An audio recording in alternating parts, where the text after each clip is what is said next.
A great song deserves a great vocal mix.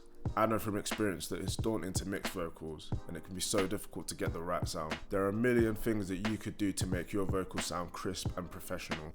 But today, I'm going to show you the only vocal chain you'll ever need. This is the vocal chain that your favourite artists swear by. There are 3 vital parts to a world-class vocal mix: EQ, compression, and effects. I'm going to show you step by step how to piece these together to make the ultimate vocal chain. But to do that, obviously, we'll need a vocal.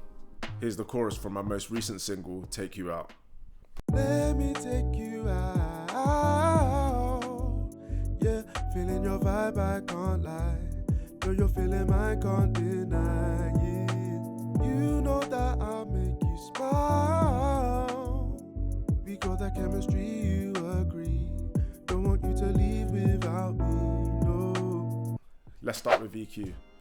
At a basic level, what EQing allows us to do is to pinpoint specific frequencies in a sound and make them louder or quieter. In a vocal chain, I usually EQ twice, once to take out the unwanted frequencies and once more to further refine the vocal. It's usually good practice to take out all the unwanted low frequencies in a vocal. Even though we think we can't hear them, we usually can.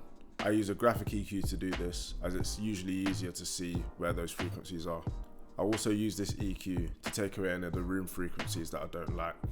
The second EQ I use is this tube emulation that's built into Logic. So you can see I've added some more high frequencies, I've taken away some mid frequencies and taken further of the low frequencies. I've also added some drive on the output to give the vocal some texture. The next thing we're going to be talking about is compression. What compression does, it takes the higher volumes in a sound, reduces them, takes the lower volumes in the sound and increases them. This gives the effect that the sound has literally been compressed.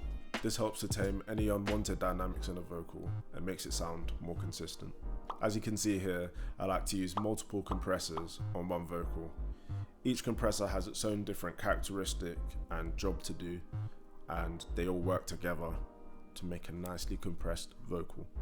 Putting one vocal on top of another like this is what we call serial compression. I use it every single time I mix a vocal. Let's say I want to compress my vocal by 10 dB. If I try to use one compressor to do this, it'll probably end up sounding over-compressed. But if I split this over 2 or even 3 compressors, each one is taking a less aggressive action and overall it will sound more natural even though the same amount of compression is happening. I usually set the first compressor with a high attack, slow release and a bit of distortion. Here I aim for about 1 to 3 dB of compression.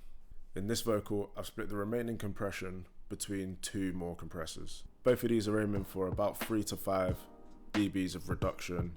They both have slower attacks, faster releases. They're doing the majority of the work here. Sometimes I only use 2 compressors if my vocal doesn't actually need that much compression. There's no point in overdoing it if you don't need to. I usually only use 2 effects, reverb and delay. With both of these, in my opinion, less is more. I usually don't put these straight onto my vocal chain. I have a reverb bus and a delay bus. Then I'll mix these in with sends back to the vocal chain. This way I can use the same reverb and delay on multiple instruments to give the impression that these instruments are all in the same room together. When I've picked a reverb that I like to EQ it. A lot of these reverbs will have built-in EQ, so you can do it in the box. You don't need to add anything extra. Similar to the vocal itself, I like to take out all of the low end because that creates muddiness. Muddiness that we've tried to reduce earlier on in the vocal chain with REQ. You can see here that I've also taken out a lot of the highs as well. This was quite a bright EQ and I just wanted to get the main chunk of the vocal in the mids. To mix this into the vocal, I keep this turned down all the way and slowly bring it up until I can barely hear it in the mix. I usually do this while all the other music is playing so I can hear how it's going to sound in the context of the mix. I take a similar approach with delay as it can get quite distracting in the midst of all the other stuff that's going on in the song. I try and keep it as minimal as possible. Now let's listen to the finished product. Let me take you out, yeah, feeling your vibe, I can't lie. Know you're feeling mine, can't deny it. You know that I'll make you smile. We got that chemistry, you agree. Don't want you to leave without me. there we have it, the perfect vocal chain. Now, if you're still unsure how to do this yourself, the vocal chain that I've just created does exist as a preset. There's a link down in the description where you can buy this vocal chain. It costs $5. I've used stock plugins, so anyone that uses Logic can use this vocal chain. Now obviously it's not going to be perfect to immediately put it on your vocal, and it's going to require some tweaking, but it will get you most of the way there.